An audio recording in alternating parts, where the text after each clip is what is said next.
নমস্কার, আপনারা দেখছেন নিউজ টাইম। আপনাদের সঙ্গে আমি পম্পি। শুরু করছি নেশন টাইম। আজ গুজরাটের ভুজে বায়ুসেনা ঘাঁটি পরিদর্শন করেন কেন্দ্রীয় প্রতিরক্ষা মন্ত্রী রাজনাথ সিং এবং সেখানে গিয়ে তিনি কিন্তু বার্তা দিয়েছেন। তিনি বলেছেন ভারত আর অন্য কিছু সহ্য করবে না। এর আগেও আমরা দেখেছি কেন্দ্রীয় প্রতিরক্ষা মন্ত্রী রাজনাথ সিং তিনি বার্তা দিয়েছিলেন, তিনি ফের বার্তা দিলেন এবং তিনি কি দাবি করেছেন, যেখানে বলা হচ্ছিল বারে বারে একটি প্রসঙ্গ উঠে আসছিল, ব্রহ্মোস ক্ষেপণাস্ত্রের শক্তির কাছেই মাথা নত করতে হয়েছে পাকিস্তানকে।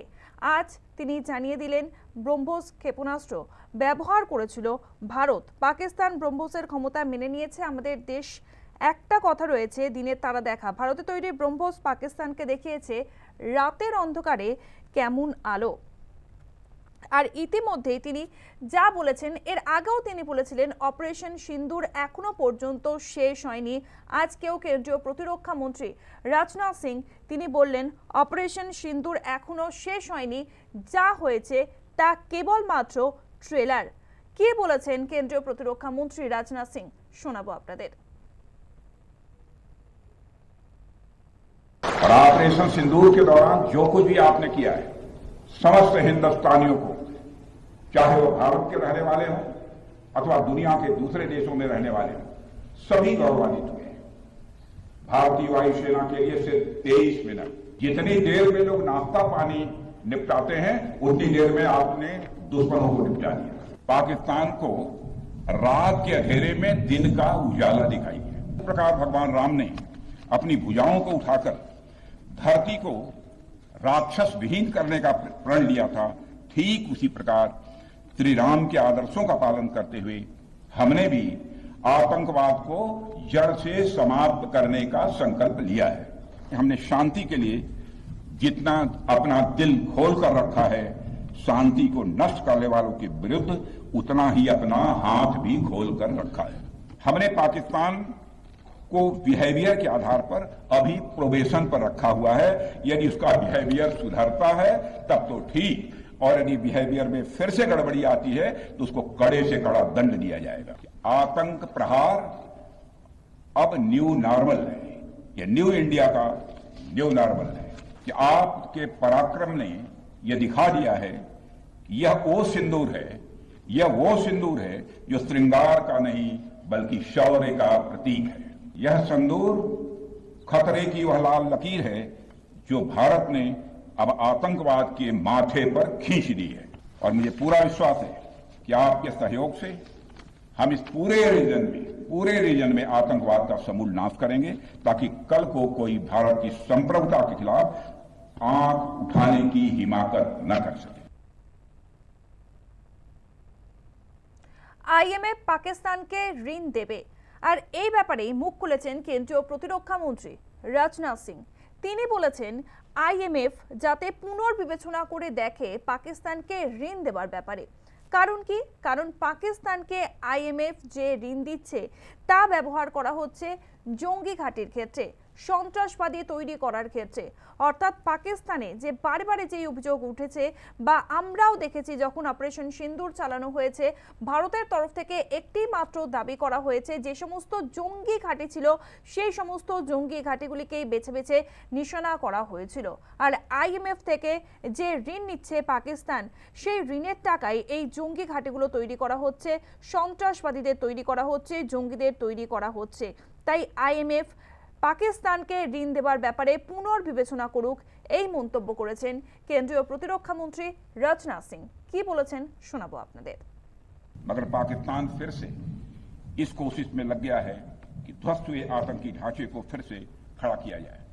नेशनल मॉनेटरी फंड आईएमएफ द्वारा, जो कि एक इंटरनेशनल ऑर्गेनाइजेशन है, उसके द्वारा इनडायरेक्ट फंडिंग इसे नहीं माना जाएगा।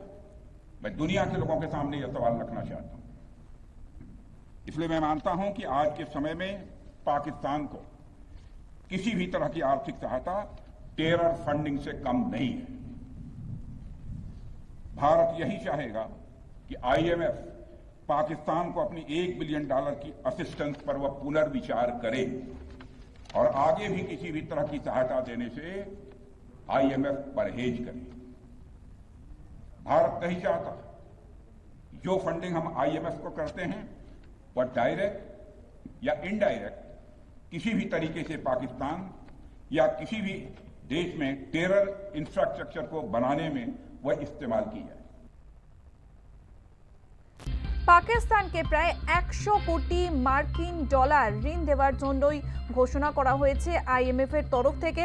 আর এই বিষয়টি পুনর্বিবেচনার কথা বললেন কেন্দ্রীয় প্রতিরক্ষা মন্ত্রী রাজনাথ সিং। তবে গত দুদিন ধরেই আপনারা দেখেছেন যেভাবে জঙ্গি নিধন করা হয়েছে শোপিয়ানে এবং ট্রালে, তিন করে 6 জন জঙ্গিকে নিধন করা হয়েছে। কিভাবে অপারেশন চালানো সম্ভব হলো, এর পাশাপাশি আপনাদেরকে জানাবো সোফিয়া কুরেশির পর আর কোন মহিলা ফের বিতর্কের মুখে পড়লেন, এই বিষয়গুলি নিয়ে আমরা আলোচনা করব, জানাবো আপনাদের। এখন সময় একটা বিরতি। কয়েকদিন আগে আপনাদেরকে দেখিয়েছিলাম, জানিয়েছিলাম কর্নেল সোফিয়া কুরেশিকে নিয়ে বিতর্কিত মন্তব্য করেছিলেন মধ্যপ্রদেশের বিজেপির মন্ত্রী বিজয় শাহ, এবং তার এই বিতর্কিত মন্তব্য নিয়ে নানান রকম সমালোচনাও হয়েছিল। তবে তিনি এখনো পর্যন্ত কোনো রকম ক্ষমা চাননি। নাম না করেই সোফিয়া কুরেশির প্রসঙ্গ তুলেছিলেন এবং তিনি বলেছিলেন সন্ত্রাসবাদীদের বোন। তিনি এমনভাবে তার বক্তব্য রেখেছিলেন। এবারে দেখা যাচ্ছে শুধুমাত্র কর্নেল সোফিয়া কুরেশি নন, সেই তালিকায় নতুন সংযোজন ভূমিকা। ভারতীয় বিমান বাহিনীর উইং কমান্ডার ভূমিকা সিংকে নিয়েও কটাক্ষ করা হয়েছে। সেই কটাক্ষ করেছেন প্রকাশ্য সভায়, তার জাত নিয়ে প্রশ্ন তুলেছেন সমাজবাদী পার্টির সাংসদ রাম গোপাল যাদব। ভূমিকা সিং এর জাত নিয়ে প্রশ্ন তোলা হয়েছে। ইতিমধ্যেই আপনারা জানেন, যখন আমরা জানি অপারেশন সিন্দুর চলছিল এবং তারপরে আমরা দেখেছিলাম প্রেস ব্রিফিং করা হয়েছিল। প্রেস ব্রিফিং এর সময় ছিলেন বিদেশ সচিব বিক্রম মিস্ত্রির সঙ্গে কর্নেল সোফিয়া কুরেশি এবং আরেক দিকে ছিলেন উইং কমান্ডার ভূমিকা সিং, এবং তাদের দুজনকে নিয়ে আলোচনা শুরু হয়ে গিয়েছিল। তবে একের পর এক ভূমিকা সিং এর পরে এবার বিতর্কের মুখে পড়তে হয়েছে ভূমিকা সিংকে। মাফ করবেন, সোফিয়া কুরেশির পরে এবারে বিতর্কের মুখে পড়তে হয়েছে ভূমিকা সিংকে। তাকে নিয়ে বিতর্কিত মন্তব্য করেছেন সমাজবাদী পার্টির সাংসদ রাম গোপাল যাদব। কি বলেছেন তিনি শোনাবো আপনাদের। भूमिका सिंह हरियाणा की जाकर जमात, भूमिका सिंह हरियाणा की जाकर जमात, भूमिका सिंह हरियाणा की जाकर जमात। আপনারা শুনলেন, তিনি এই প্রশ্ন তুললেন ভূমিকা সিং কে বা তিনি কি করেন, তার জাত কি, এই প্রসঙ্গগুলি তুলে ধরলেন।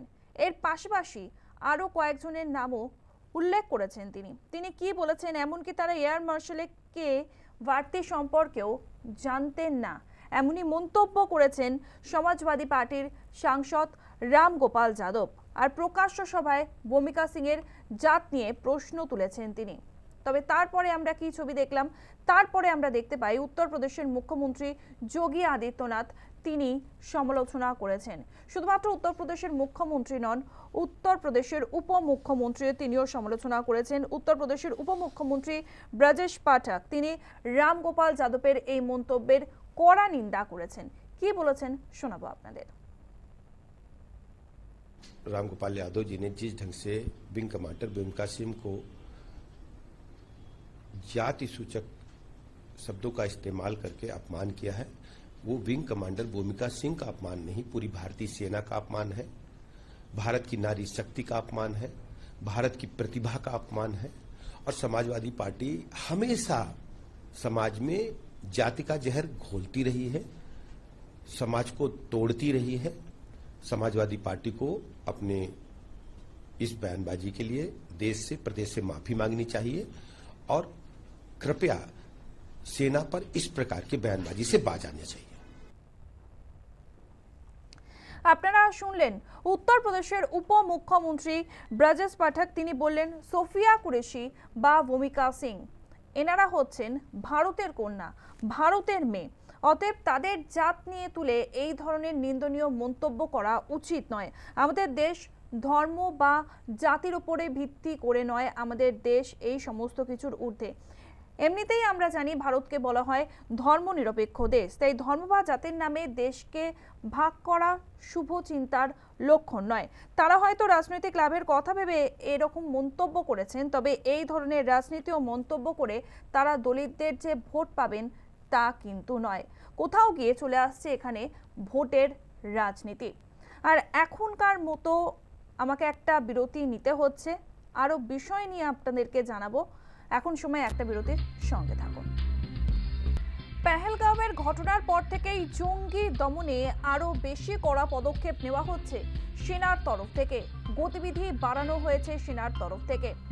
গত দুদিন আপনাদেরকে জানিয়েছিলাম শোপিয়ানে 3 জন জঙ্গিকে খতম করা হয়েছে, তার পরের দিনকে ট্রালে 3 জন জঙ্গিকে খতম করা হয়েছে।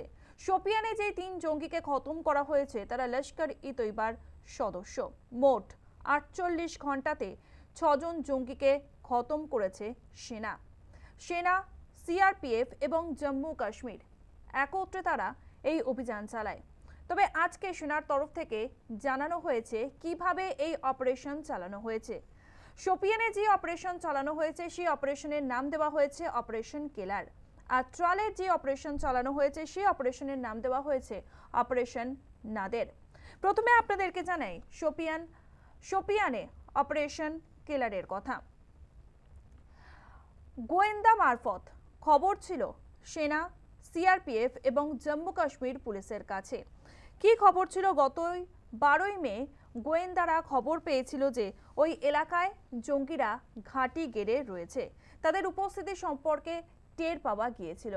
এই তথ্যের ভিত্তিতেই 13ই মে জঙ্গিদের গতিবিধি চিহ্নিত করা হয়। গতিবিধি চিহ্নিত করে এই 3 জঙ্গিকে খতম করা হয় যারা লস্কর-ই-তৈবার সদস্য। এবার ট্রালের যে অপারেশন চালানো হয়েছে সেই অপারেশনের কথায় আসি। ট্রালে অপারেশন নাদের, সেখানে কিভাবে খোঁজ পেল? সেখানে যেভাবে খোঁজ পাওয়া গিয়েছে একটি বাড়িতে জঙ্গিরা আশ্রয় নিয়েছিল এবং গোয়েন্দা মারফত খবর পেয়ে পৌঁছে গিয়েছিল সেনা, জম্মু কাশ্মীর পুলিশ এবং সিআরপিএফ। তবে জঙ্গিরা যখন বুঝতে পেরেছিল তারা যেখানে ঘাঁটি গেড়েছে, অর্থাৎ যেই বাড়িতে রয়েছে, আমাদের প্রশাসনের তরফ থেকে তারা জানতে পেরে গিয়েছে, সেই সময় সেই বাড়ির ভেতর থেকে গুলি চালাতে শুরু করে জঙ্গিরা। সীমান্তবর্তী ওই গ্রাম ঘিরে ফেলে সিআরপিএফ, সেনা এবং জম্মু কাশ্মীর পুলিশ। আর তাদের দাবি পুলিশ এবং সেনার উপস্থিতি টের পেতেই জঙ্গিরা গুলি চালাতে শুরু করে। পাল্টা জবাব দেয় আমাদের সেনাবাহিনীও। শেষ পর্যন্ত 3 জন জঙ্গিকে খতম করে সেনা। আর এইভাবেই অপারেশন কেলার এবং অপারেশন নাদের চালানো হয়েছে। মোট 6 জন জঙ্গিকে খতম করেছে সেনা, জম্মু কাশ্মীর পুলিশ এবং সিআরপিএফ। তবে খুব সাবধানে এই অপারেশন চালানো হয়েছিল। আর একটি বিষয় আপনাদেরকে জানিয়ে রাখি, সেটি হচ্ছে পুলওয়ামা ট্রালে যে অপারেশন চালানো হয়েছে সেখানে যা জানা গিয়েছে, একটু আপনাদেরকে নামগুলো বলি। প্রথমে ট্রালে সেনার অপারেশন নাদারে 3 জন জঙ্গি নিহত হয়েছে। তারা হলো আসিফ আহমেদ শেখ, আমিন নাজির ওয়ানি এবং ইয়াওয়ার আহমেদ ভাট। 3 জনেই পুলওয়ামার বাসিন্দা। এখন সময় একটা বিরতির, ফিরে আসছে বিরতির পর, সঙ্গে থাকুন। ইন্ডিয়া জোটের ভবিষ্যৎ নিয়ে সংশয় প্রকাশ করলেন কংগ্রেসের বর্ষিয়ান নেতা পি চিদম্বরম।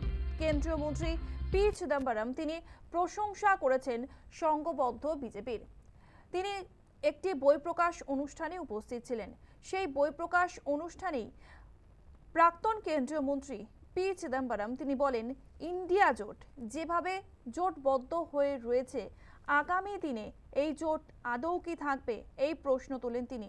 আর সেক্ষেত্রেই বিজেপি যেভাবে সংঘবদ্ধ হয়ে রয়েছেন তার প্রশংসা করেছেন পি চিদম্বরম। কি বলেছেন প্রাক্তন কেন্দ্রীয় মন্ত্রী তথা কংগ্রেসের বর্ষিয়ান নেতা পি চিদম্বরম, শোনাবো আপনাদের। The future is not so bright as Mr. Mrityunjay Singh Yadav said.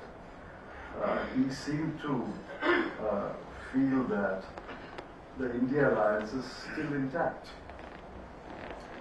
I'm not sure. It's only Salman can answer because he was part of the negotiating team for the India alliance.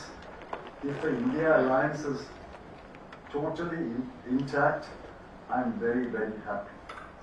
But it is, it shows, it's at the seams, it's frayed. It can be put together. There's still time. There are still events which will unfold, which can be. But the underlying premise of Mr. Yadav's argument is correct. If you want to take on the formidable BJP missionary, in my experience and my reading of history, there has been no political party which is so formidably organized as the BJP. 2029 সালে লোকসভা নির্বাচনে বিরোধী জোটের ভূমিকা কি হতে পারে তা নিয়ে প্রশ্ন করা হয়েছিল পি চিদম্বরমকে। সেই প্রশ্নের উত্তরেই তিনি জানিয়েছেন ভবিষ্যৎ খুব একটা ভালো নয়। আজকের মতো নেশন টাইম এখানেই শেষ করতে হচ্ছে। অন্যান্য গুরুত্বপূর্ণ খবরের জন্য আপনারা দেখতে থাকুন news time, any time, all the time.